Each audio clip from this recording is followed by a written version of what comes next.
Hi friends, welcome to our channel Karakuzhambu. இன்றைக்கி ஒரு சூப்பரான லஞ்ச் பாக்ஸ் ரெசிபி தான். ப்ரொக்கோலி புலாவ் தான் செய்ய போகிறோம். வாங்க எப்படி செய்கிறது பார்க்கலாம்.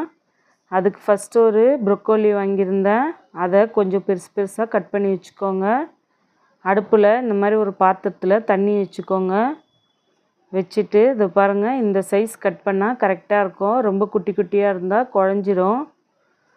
இப்போ இதை இந்த தண்ணியில் சேர்த்துக்கோங்க. சேர்த்து ரொம்ப கொதித்து வேகலாம் விட வேணாம். ஒரு 1/4 ஸ்பூன் உப்பு சேர்த்துக்கோங்க. சேர்த்துட்டு கலந்து விட்டுட்டு நல்லா கொதி வரும்போது அப்படியே ஆஃப் பண்ணி மூடி வச்சுருங்க. அந்த சூட்லேயே கொஞ்சம் இதுவாக இருக்கட்டும். இப்போ ஒரு மிக்ஸி ஜார் எடுத்துகிட்டு 2 சில்லு தேங்காவை பொடியை கட் பண்ணி சேர்த்துக்கோங்க. 1/4 ஸ்பூன் சோம்பு சேர்த்து மைய அரைச்சி வச்சுக்கணும்.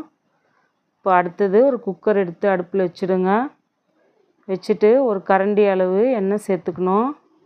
இந்த புலாவ் ஒரு 1/2 அன் ஹவர்லேயே ஈஸியாக செஞ்சிடலாம். குழந்தைங்களும் நல்லா விரும்பி சாப்பிடுவாங்க. ஒரு 2 ஸ்பூன் அளவு நெய் சேர்த்துக்கோங்க. நல்லா சூடாகட்டும். சூடானதும் கொஞ்சமாக சோம்பு, 2 பட்டை இலை, கிராம்பு, ஏலக்காய் எல்லாம் சேர்த்துக்கோங்க. இப்போ இதில் கசகசா கொஞ்சம் சேர்த்துக்கோங்க. சேர்த்து நல்லா பொரிய விடுங்க.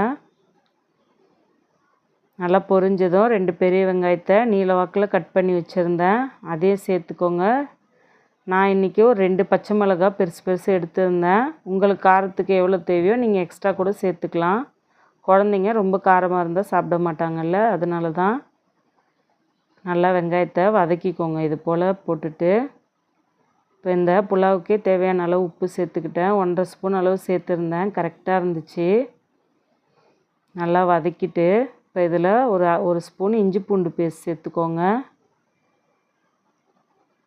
இதுக்கு தக்காளிலாம் எதுவுமே தேவைப்படாது. பாருங்கள், நல்லா இது போல் வதக்கிக்கோங்க. இஞ்சி பூண்டு பேஸ்ட்டு பச்சை வாசனை போகிற அளவுக்கு நல்லா வதக்கியாச்சு. ஒரு கைப்பிடி அளவு புதினா எடுத்து சுத்தம் பண்ணி கழுவி வச்சுருந்தேன், அதே இதில் சேர்த்துக்கோங்க.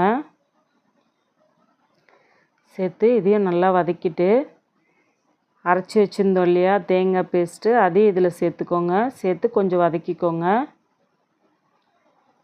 ரொம்ப நல்லா டேஸ்ட்டாக இருந்துச்சு நான் செஞ்சுருந்தபோது.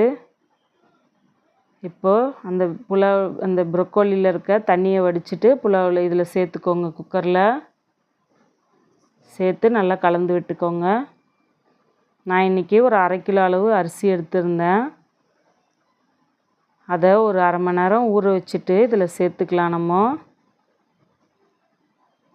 பாருங்கள், கழுவிட்டு இதில் சேர்த்தாச்சு. 1/2 கிலோனா ஒரு 2 டம்ளர் அளவு அரிசி தான். அதுக்கு 4 டம்ளர் அளவு தண்ணி சேர்த்துக்கோங்க. சேர்த்து நல்லா கலந்துட்டு உப்பு உரப்புலாம் கரெக்டாக இருக்கான்னு ஒரு டைம் செக் பண்ணிக்கோங்க.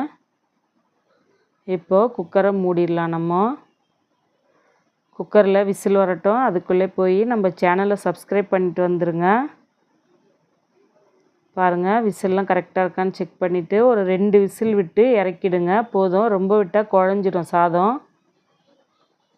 இப்போது விசில்லாம் அடங்கினோடனே திறந்து பார்க்கலாம். பாருங்கள், எவ்வளோ நீட்டாக அரிசி சூப்பராக இருக்குது பாருங்கள். வாசனையும் ரொம்ப நல்லா இருந்தது. ஒரு 1/2 அன் ஹவர்லேயே சட்டுன்னு செஞ்சு லஞ்ச் பாக்ஸ் கட்டி கொடுத்துடலாம் பசங்களுக்கு. பிள்ளைங்களும் நல்லா விரும்பி சாப்பிடுவாங்க. கண்டிப்பாக ட்ரை பண்ணி பாருங்கள். Bye friends.